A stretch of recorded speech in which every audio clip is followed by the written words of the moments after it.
ములుగు జిల్లాలో మృతి చెందిన మృతుల కుటుంబాలకు ఒక్కో కుటుంబానికి 5 లక్షల రూపాయల ఎక్స్‌గ్రేషియా ప్రకటించారు రాష్ట్ర పంచాయతీరాజ్ గ్రామీణాభివృద్ధి స్త్రీ శిశు సంక్షేమ శాఖ మంత్రి డాక్టర్ ధనసరి అనసూయ సీతక్క 75వ గణతంత్ర దినోత్సవ వేడుకల్లో భాగంగా ములుగు జిల్లా కేంద్రానికి చెందిన బోడ అంకిత్ కుమార్, లాడ విజయ్, బోడ కళ్యాణ్ చక్రీలు జాతీయ జెండా పోలు కరెంటు తీగలకు తాకి ప్రమాదంలో గాయపడగా బోడ అంకిత్ కుమార్, లాడ విజయ్లు మరణించగా కళ్యాణ్ చక్రీ స్వల్ప గాయాలు కావడంతో వారిని ములుగు జిల్లా హాస్పిటల్కు తరలించగా హోటాహోట్న హాస్పిటల్కు చేరుకుని బాధిత కుటుంబాలను పరామర్శించి మృతుల కుటుంబాలకు ఒక్కో కుటుంబానికి 5 లక్షల రూపాయల ఎక్స్‌గ్రేషియాతో పాటు తక్షణ సహాయం కింద 10,000 రూపాయల ఆర్థిక సహాయం అందించారు మంత్రి సీతక్క.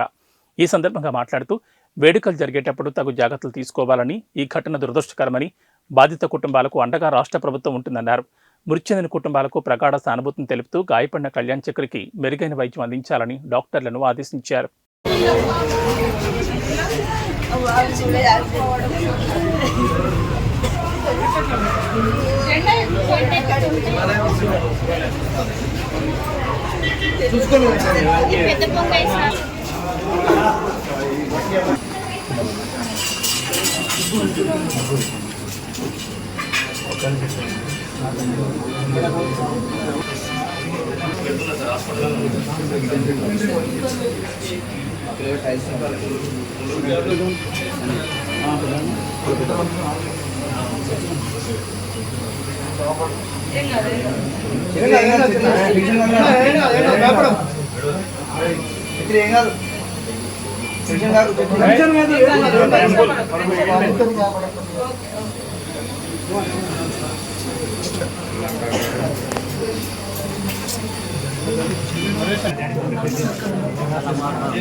వాళ్ళ చెల్లె